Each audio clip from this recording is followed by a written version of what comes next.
Clearing Russian forces from the center of Pokrovsk improved tactical positions for the Ukrainian armed forces and yet another missed Russian deadline for capturing Ukrainian territory. This is the War Map on Freer. I'm Oleg Borisov. Hello? Let's start with an overview of the situation in the Pokrovsk direction. The Russians have missed their deadline once again. The Russian army has gotten bogged down here, and those soldiers who managed to get closer to the city center were eliminated by Ukrainian defenders.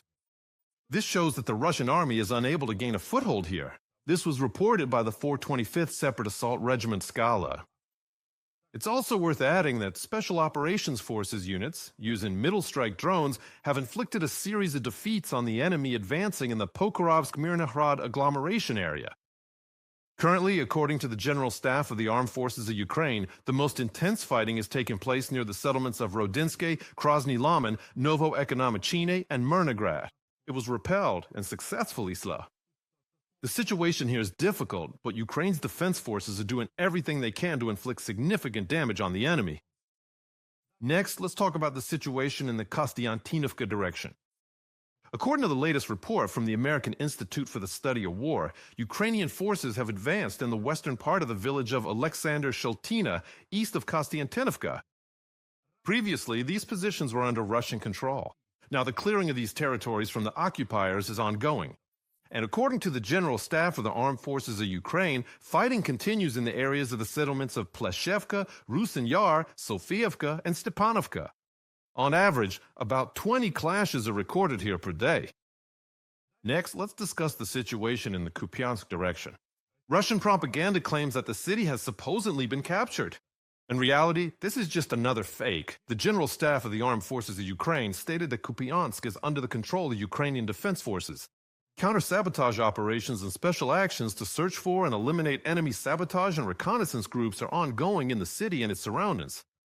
Right now, the fiercest fighting is taking place in the areas of the settlements of Stepova Novoselivka and Petropavlovka.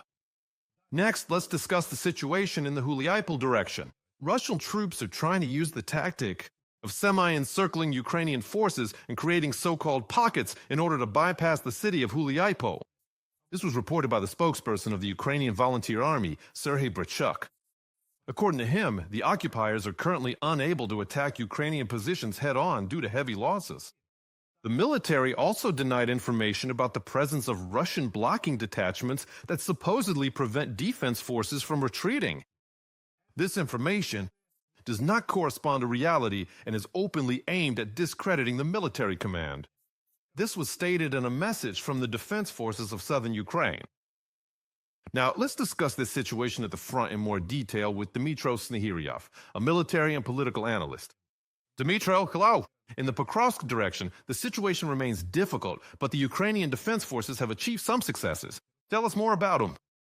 Yes, and the successes are actually significant. We're talking about the fact that the Ukrainian defense forces have essentially cleared the center of Pokrovsk. This includes the area around the railway station, the Pedagogical College, and Soborna Square.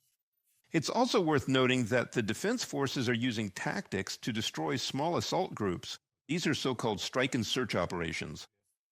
These are special forces units from the Special Operations Forces of the Main Intelligence Directorate of the Ministry of Defense of Ukraine. In addition, it's important to highlight the successful actions of the Special Operations Forces in eliminating positions of the Russian occupiers both in the industrial zone and, accordingly, directly within the city limits. Specifically, we're talking about how operators from the Special Operations Forces destroyed a tower at an industrial facility that the occupiers were using as a firing position. There were both machine gun crews and sniper nests recorded there. Additionally, this particular position, which was strategically chosen, was used by enemy forces to adjust and direct artillery fire on the specific locations of our defenders. The strike drone, which was deployed and utilized in this operation, put a decisive stop, at least for the time being, to the Russian occupation forces' ability to take full advantage of these high-rise structures for their own tactical purposes. This action has temporarily limited their operational capabilities in the area. In addition, it should be specifically noted that during the period of intense active combat operations from November 1st to November 24th, Ukrainian defense forces destroyed approximately 400 Russian occupiers in the city of Pokrovsk alone. These are irrecoverable losses. At the moment, the occupiers are trying to advance in the area of the railway line, which essentially divides the city in half. But let me emphasize once again, at the moment, Ukrainian defense forces are expanding their area of presence.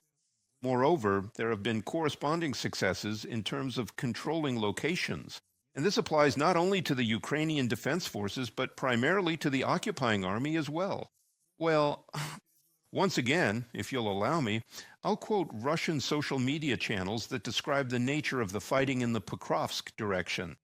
Moreover, the point is that the Russians are essentially forced to admit to the tactic of so-called friendly fire.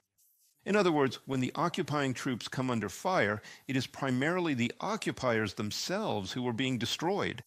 Let me quote, "I'm at the Pokrovsk direction, and I'm writing because this situation has happened more than once already.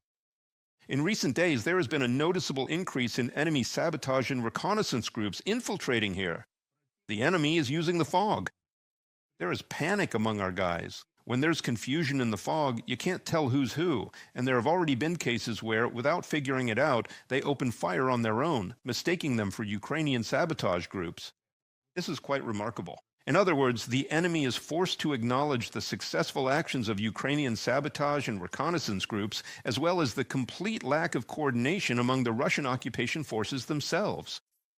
And to wrap up the overview of the situation in the Pokrovsky direction, it's worth noting the successful actions of Ukraine's defense forces in the Shakova area. This settlement is currently key to controlling the locations held by the occupation forces. And the occupiers are forced to acknowledge the significant tactical successes of our defenders and the impossibility of the occupation forces pushing back the Ukrainian units from this settlement. One more topic is worth discussing and known: deep strike drones. They're used more and more often in Ukraine. Tell us about their results, which, of course, can be discussed live on air.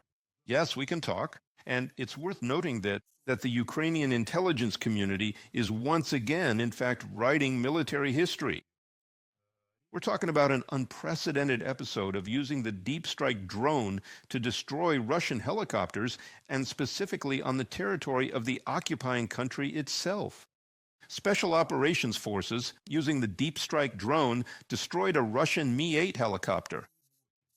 This is an unprecedented case in world military history. This is the first time, accordingly, that Ukrainian servicemen have managed to destroy a Russian helicopter using aerodynamic strike means, and on the territory of the occupying country at that. And this demonstrates the unprecedented level of awareness of the Special Operations Forces, as well as the professionalism of the drone operators. But if we're talking about deep strikes, it's worth noting that their production by Ukraine's Ukroboronprom has increased compared to 2022. And here, you could even make a dramatic pause, especially for Russian TV viewers, by 22 times. Moreover, it's important to note that the Ukrainian side accounts for about 60% of all capital investments. Of the funds allocated for UAV production, about 60% are directed primarily toward the production of deep strike weapons. Why? Let me explain. The strike range for these targets is several hundred kilometers. There are several types of deep strike weapons. For example, there's the Bober drone. Sorry, I meant the Bars drone. We're talking about a drone with a strike range of around 700 kilometers. Its warhead ranges from 50 to 100 kilograms. It's also worth noting that this UAV can be redirected to the target multiple times. And accordingly, deep strike weapons include the now famous Polyonich, Peklo, and other Ukrainian defense industry systems that were once announced by the Ukrainian president. So let's talk about their capabilities. And here, according to estimates, the head of the General Staff of the Armed Forces of Ukraine, Syrsky, the results are unprecedented. We're talking about the fact that it was precisely thanks to the use of Ukrainian deep strike weapons that, at one point, the Russian side stated that a condition for ending the active phase of hostilities would first and foremost be a pause in strikes against oil refineries on the territory of the Russian Federation.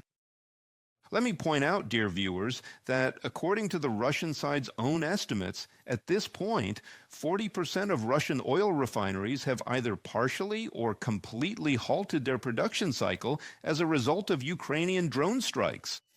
This is what can be discussed openly on air. Moreover, according to Russian estimates, at this point, as a result of Ukrainian drone strikes, the fuel and lubricant shortage is around 20%. The Russian Federation, a country often called a gas station, has been forced to take unprecedented measures. Specifically, a ban on the export of gasoline and diesel fuel, while at the same time increasing gasoline imports from Belarus and Kazakhstan. And here's a more detailed look at the strikes on Russian oil refineries. Am I right in understanding that this is quite a painful blow? It's a painful issue for the Russian Federation, considering that Ukrainian drones and drone missiles can cover distances of over 1,000 kilometers from the Ukrainian border. Moreover, let me give you an example. A drone from the main intelligence directorate of the Ukrainian Ministry of Defense struck oil refining facilities on Russian territory. I'm talking about Ukhta. The distance from the line of contact is about 2,000 kilometers. Let's also recall the successful strike by Ukrainian drones on oil refining facilities in the Tumen region. And let's not forget, of course, about the strikes by Ukrainian drones on the airfields hosting Russia's strategic aviation, like the Alenia Air Base. All of this is the clearest evidence that at this point, but the Ukrainian defense industry is capable of upgrading its strike capabilities. First and foremost, we're talking about attack drones. If just a year ago we were celebrating strikes on Russian territory at distances up to 800 kilometers, now we're already talking about hitting targets up to 2,000 kilometers away. And note, the losses to the Russian economy are around 100 billion US dollars. This is a more than convincing argument from the Ukrainian side, which increases the agency of Ukraine's military and political leadership during so-called peace negotiations.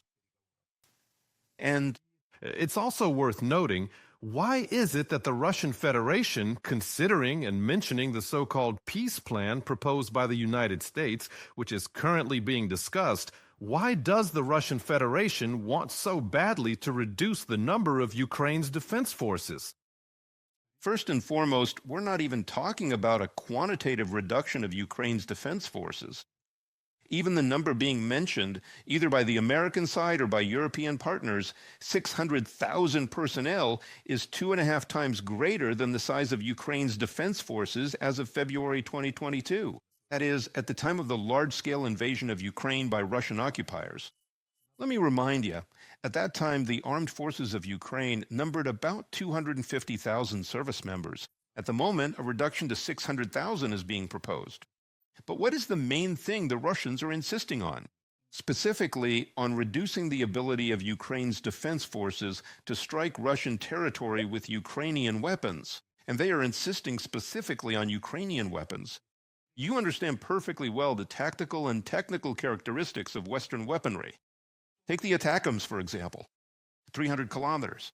And right now, we're talking about the Ukrainian side ramping up production of long-range Neptunes.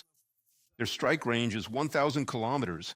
And now there's talk about creating an entire network of strike systems under the working name Flamingo, from 800 to 3,000 kilometers. And notice the particular feature of how Ukrainian strike systems are used. The Ukrainian side is fully independent in making decisions about launching strikes. In other words, we won't be consulting with our American, German, or British partners. We produced it and we launched it. That's exactly what scares the Russian Federation. And accordingly, they fully understand the capabilities of the Ukrainian side at this moment to completely paralyze the oil refining industry of the occupying country. Let me remind you, there are only 40 oil refineries on the territory of the occupying country. Dmytro, thank you so much for taking the time to join us on air. Dmytro Snegirev, military and political analyst, was with us on the line. And we discussed the situation at the front as of these days. For more detailed information, of course, check out our public pages, the Freedom YouTube channel and the Freedom Telegram channel. There, our editors always post the most up-to-date information from the front and beyond. Thank you for your trust, and see you next time. Subscribe to UATV English and stay updated on the most important events, top news from Ukraine and all over the world, in-depth analysis, exclusive reports and interviews, all on hand in our channel. Join our community of viewers and stay tuned.